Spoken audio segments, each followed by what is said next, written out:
स्वागत है आपका आपके YouTube channel exam excellence academy. आज हम फिर से हाजिर हो गए हैं बिहार के PYQ टॉप PYQ का क्वेश्चंस एंड आंसर्स लेके।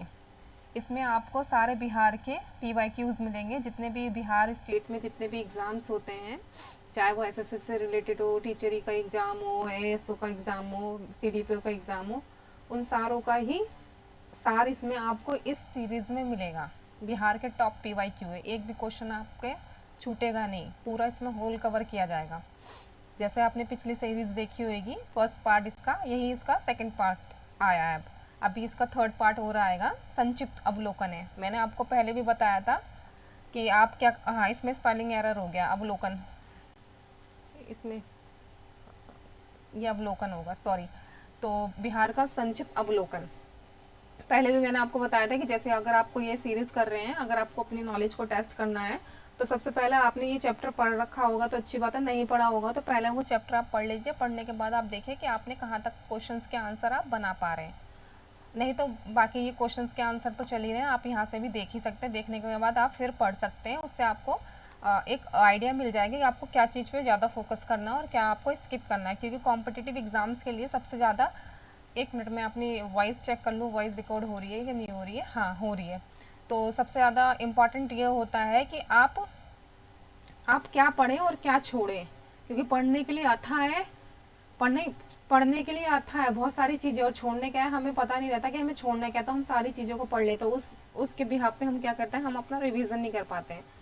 तो किसी भी एग्ज़ाम को क्रैक करने के लिए आपका रिवीजन, मल्टीपल रिवीजन होना चाहिए, एटलीस्ट 10 टाइम्स तो वो रिवीजन ज़रूरी है। 3 या 4 टाइम रिवीजन से कुछ नहीं होता। 10 टाइम जब आप रिवीजन करेंगे तब जाके आपका वो चीज़ें आपको कंठस्थ होगी। तो चलिए अब अभी हम ये सीरीज़ स्टार्ट करते हैं। जो भी क्वेश्चंस होंगे हम आगे इसको करेंगे।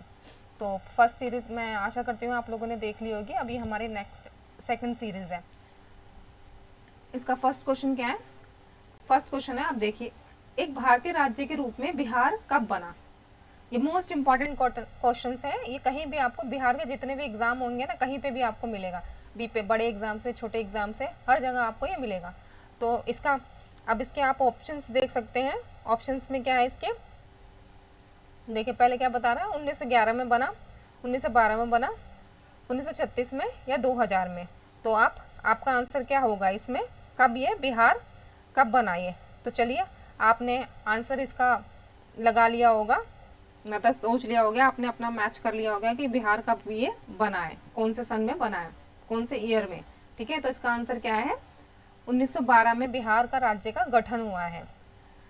बिहार भारत का एक राज्य है, ठीक है। इसकी राजधानी पटना है। कौन सी है राजधानी इसकी? पटना है।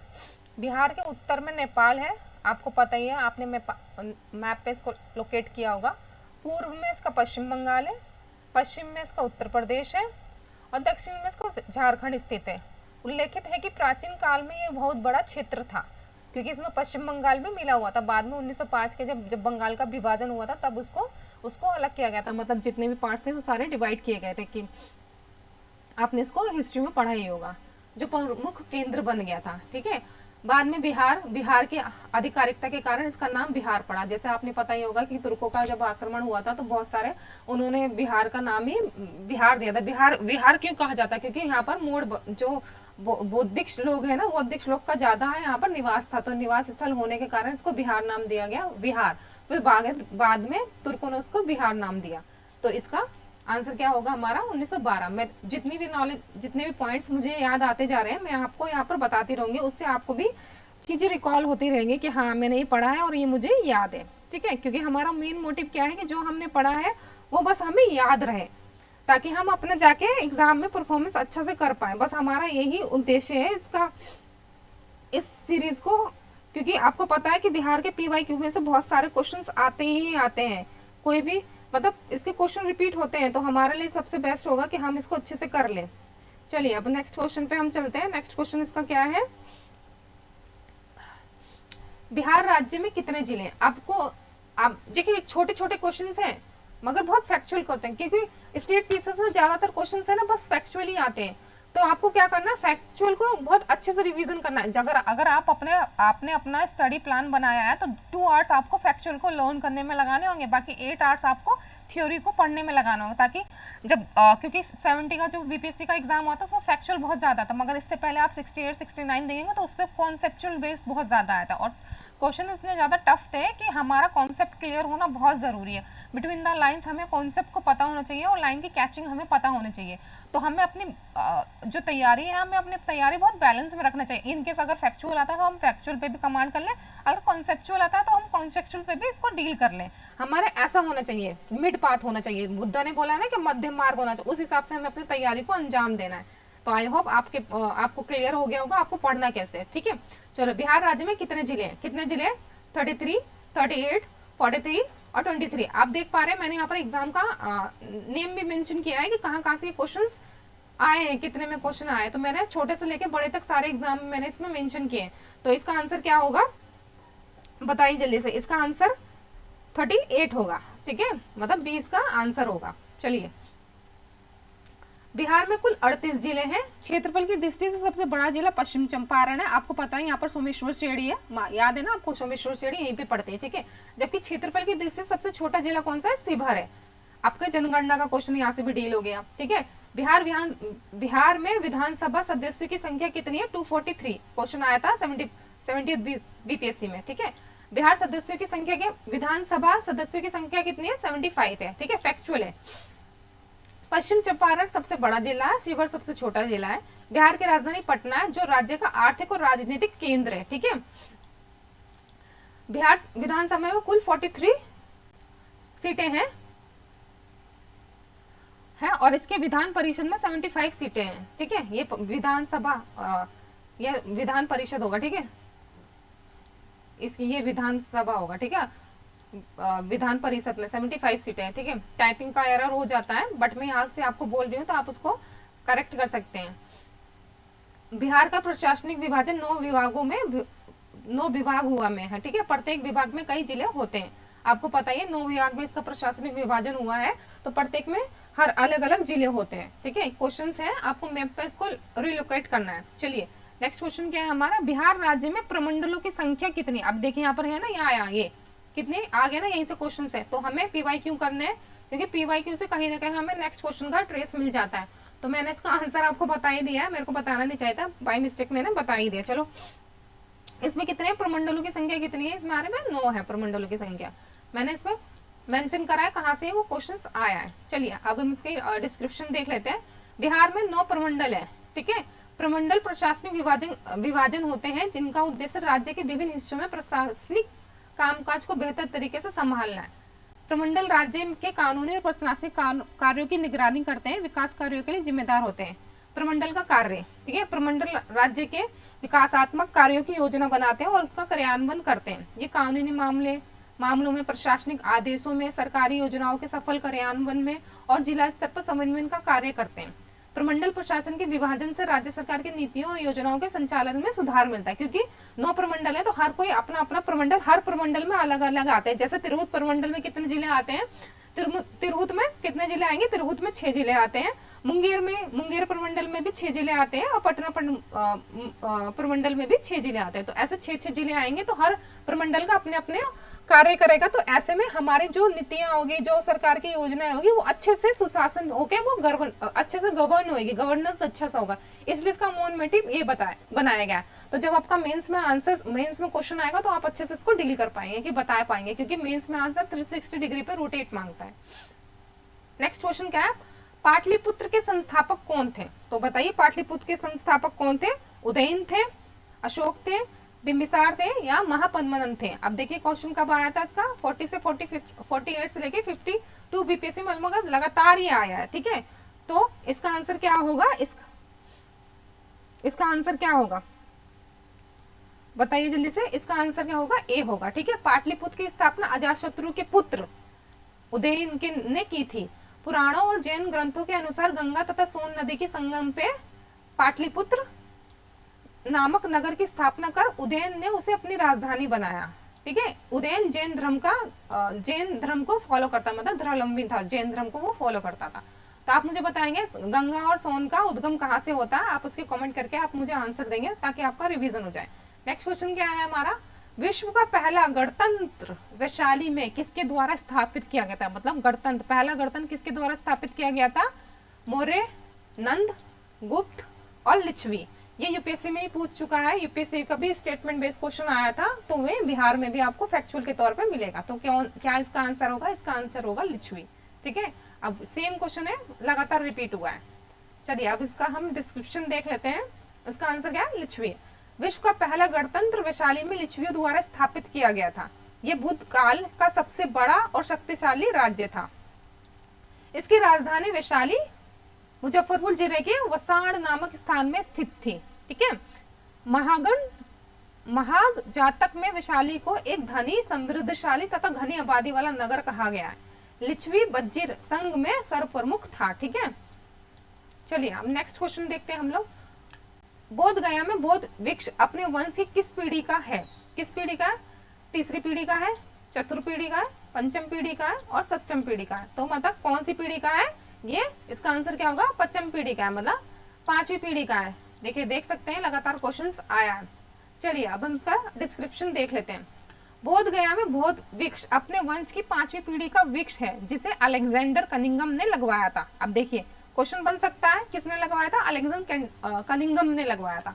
पूरी दुनिया में मौजूद बौद्ध धर्म मानने वालों के लिए बिहार के गया जिले में बोध गया सबसे पवित्र तीर्थ स्थल है। इसी जगह भगवान बुद्ध को ज्ञान की प्राप्ति हुई। ठीक है, भगवान बुद्ध ने पीपल के नीचे ध्यान लगाया। बुद्ध की ज्ञान की प्राप्ति होने के बाद उस पेड़ को बोध वृक्ष कहा जाने लगा। ठीक है, चलिए अब हम नेक्स्ट क्वेश्चन पे चलते हैं। नेक्स्ट क्वेश्चन कौन सा हमारा, बिहार के सीमावर्ती राज्यों की संख्या कितनी है, मतलब बिहार से कितने राज्यों की संख्या मिलती है, 3, 4, 5 और 6। आप देख सकते हैं इसमें क्वेश्चन कहाँ से आया, DRDA clerk computer operator group 3rd में भी आया है। कब आया था, 2007 में, इसलिए मैंने इसको मेंशन किया है कि इनकेस कहीं से भी क्वेश्चन आता है तो आपका वो क्वेश्चन मतलब छूटना नहीं चाहिए। ठीक है, तो इसका आंसर क्या होगा, इसका आंसर होगा 3। ठीक है, 3 कौन कौन से जिले हैं जल्दी से बताइए। बिहार का एक प्रमुख राज्य है, बिहार भारत का एक प्रमुख राज्य है। ठीक है, बिहार के पूर्व में पश्चिम बंगाल है, एक ये हो गया, पश्चिम में कौन है, यूपी है, दक्षिण में कौन है, झारखंड है। तो 3 राज्य हो गए ना, अतः इसके सीमावर्ती राज्यों की कुल संख्या कितनी है, 3।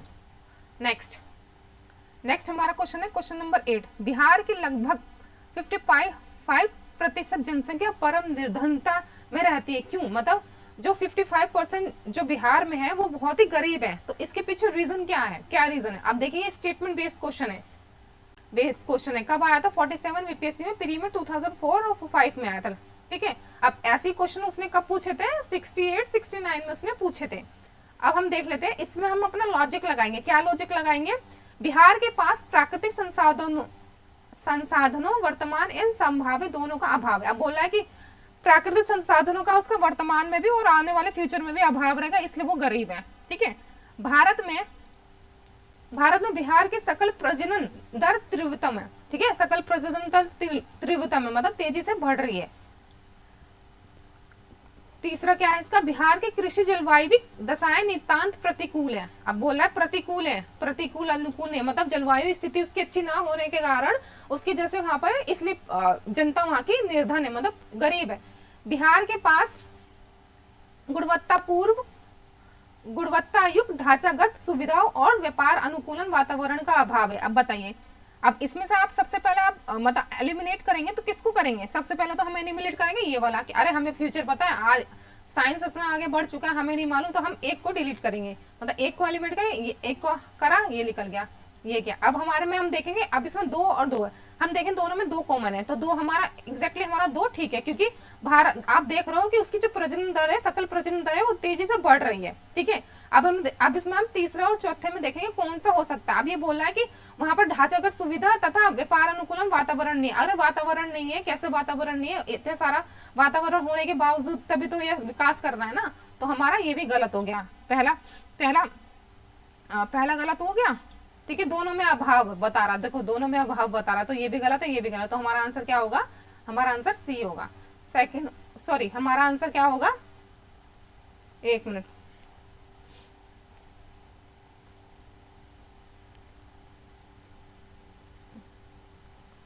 हाँ, हमारा आंसर होगा बी होगा, मतलब ये होगा, इसका ऑप्शन वो हो गया, मतलब बी होगा, मगर ये हो गया और इसमें ये हो गया नितांत प्रतिकूल है। प्रतिकूल तो नहीं है क्योंकि वहां पर बिहार के जितने भी किसी जलवायु दशाएं हैं वो सारी क्या है, कृषि पे ही ज्यादा बिहार हमारा वो डिपेंड करता है, क्योंकि वहां पर आपने देखा होगा उद्योग की ज्यादा व्यवस्था नहीं है, क्योंकि जब झारखंड अलग हुआ था तो झारखंड में सबसे ज्यादा वो हमारा जितना भी दक्षिण पार्ट था वो झारखंड में चला गया, जिसके कारण हम वहां पर हमारे यहाँ पर उद्योग उतना स्थापित नहीं हो पाया। तो इसीलिए वो बोल रहा है कि बिहार की कृषि जलवायु दशाएं नितांत प्रतिकूल है, मतलब अनुकूल नहीं, मतलब प्रतिकूल है, ठीक है। तो इसके वजह से वहां पर जनसंख्या निर्धन है, ठीक है। चलिए इसका आंसर क्या होगा, ये ऊपर नीचे हो गया है, ठीक है। इसका आंसर ये होगा, ऑप्शन सेकंड और फोर्थ इसका आंसर ठीक होगा, सेकंड और फोर्थ। चलिए अब हम इसका देख लेते हैं, इसमें सी लगाया है, इसका ऊपर नीचे में करने में वो हो गया होगा, मतलब चेंज हो गया होगा।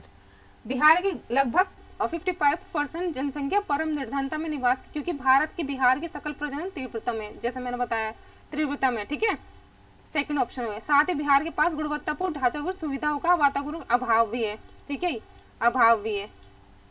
हाल ही में नीति,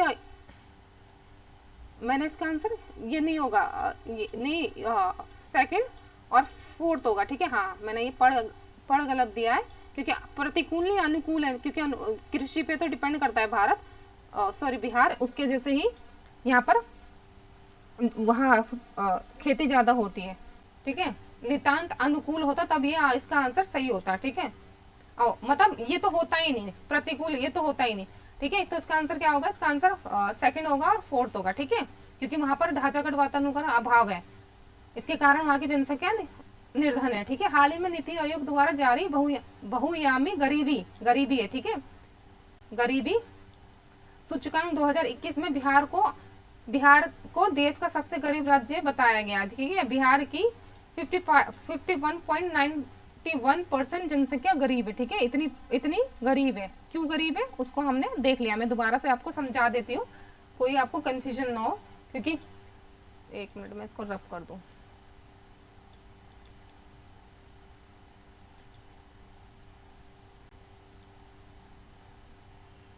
क्योंकि ऐसे ही क्वेश्चन कॉन्सेप्चुअल आते हैं और इसी पे हम लोग फंस जाते हैं। मैं बता देती हूँ दोबारा से, क्योंकि अब मैं भी पढ़ रही थी तो मेरे से भी मिस्टेक्स हो गई, है ना। 55% जनसंख्या का परम निर्धन है, क्यों है, इसका कारण क्या है, सबसे पहला कारण है इसका ये भारत में बिहार के सकल प्रजनन दर का तीव्र होना, ठीक है, पहला कारण तो ये हो गया, क्योंकि इसमें प्राकृतिक संसाधन और वरदान दोनों में अभाव है। अगर वर्तमान में अभाव है, क्योंकि प्राकृतिक संसाधन पे तो हमारे बिहार की कृषि हो रही है, वहां पर गंगा का है, वहां पर नदी भी अच्छी, ऊपर का पूरा जमीनी एरिया, वहां पर खेती भी अच्छी होती है, ठीक है, आपको तो पता। और बिहार का दक्षिणी एरिया क्या है, पठारी एरिया है, ठीक है, तो वहां पर इतना वो कृषि योग्य नहीं है। तो बिहार का उत्तरी मैदान कृषि योग्य, तो वहीं से ज्यादा संसाधन, वहां से ज्यादा ही हमें मिलता है संसाधन वगैरह कृषि के लिए।